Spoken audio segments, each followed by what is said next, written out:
Assalamu alaikum. Welcome to Allah Loves. The most praiseworthy station in the sight of Allah, the highest quality mentioned, that was most manifested in the way that the Prophet, peace be upon him, carried himself, is the quality of ihsan. It's the quality of excellence.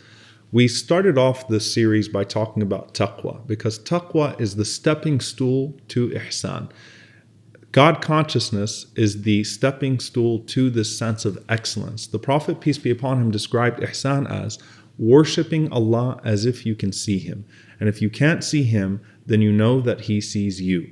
If you remember the statement that we mentioned of Umar ibn Abdul Aziz in the first episode, he said that taqwa is that a person abandons sins. And he said everything beyond that, which is fasting long into the day, praying long into the night, those are forms of excellence. Those are forms of ihsan. To understand how these two qualities go together, taqwa is observing the sight of Allah upon you in a way that would deter you from doing anything that could compromise that love.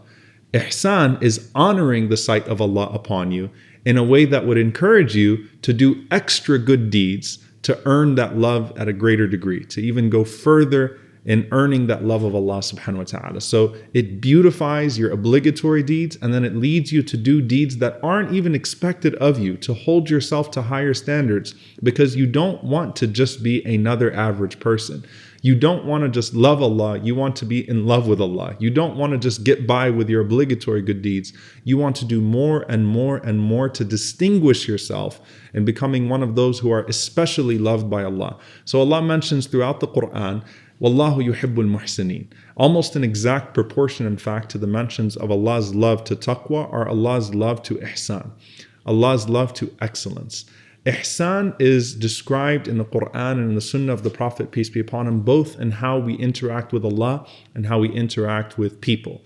In regards to how we interact with Allah, we go beyond the obligatory and we do that which is voluntary. We don't look at the people around us, so whether other people are looking at us or not, we are always focused on only the sight of Allah subhanahu wa ta'ala upon us.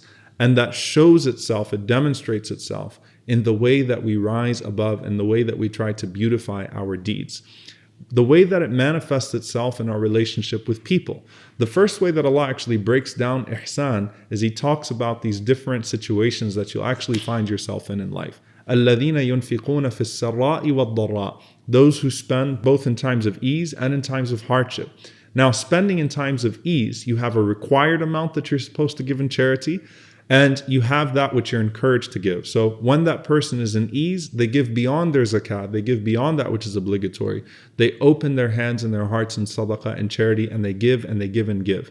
And when they're in hardship, just like they don't want Allah to stop providing for them and giving to them, even when they are distant or when they're doing things that should disqualify them from that sustenance, they too continue to give even when no one expects it of them, even when they're in hardship, because they understand that Allah is the provider and Allah is the one worth spending for. And no person goes into poverty for giving for Allah subhanahu wa ta'ala. So they move themselves to a different standard. They spend in ease and they spend in hardship. وَالْكَاظِمِينَ الْغَيْظَ, and they swallow their anger, even when their anger is justified. They don't just avoid doing the things that are haram in anger. They also make sure that they swallow their anger in a way that they use their anger only for that which is good. They don't use their anger for things that are petty. They don't use their anger in ways that are displeasing to Allah subhanahu wa ta'ala. They withhold their anger even when it may be justified, because they want Allah to withhold His anger from them. وَالْعَافِينَ عَنِ النَّاسِ, and they pardon people even when they have the right. And Islam establishes the right of a person to have what's been taken from them given back to them, to have their sense of justice. Justice is the societal standard. But when it comes to the personal level, when a person is placed in a position where they have the ability to forgive and to show mercy and to pardon, once justice has been afforded to them, they opt for a state of mercy. They opt for showing a greater degree of pardon and forgiveness, because that's what they seek from Allah. أَلَا تُحِبُّونَ يَغْفِرَ اللَّهُ لَكُمْ. Don't you want Allah to pardon you and to forgive you, even when you find yourself not deserving? So the way to describe ihsan is that you see the love of Allah through all of your interactions. And you aim for a higher degree of the love of Allah through all of your interactions. And because of that, you hold yourself to a higher standard in all of your interactions, whether it's in your worship or it's in your relationships, or it's in your work ethic. You're always holding yourself to a higher standard because the degree of love that you seek from Allah is that much higher. The best way to describe this to all of you is that Allah describes three types of people or three types of selves in the Quran. Allah describes an-nafs al-amara bis-su', the soul that commands itself with evil, that indulges in evil. Then Allah describes a soul that is accountable, an-nafs al-lawwama. That's the self of taqwa, that you're holding yourself accountable, not doing anything to disqualify yourself from the love of Allah.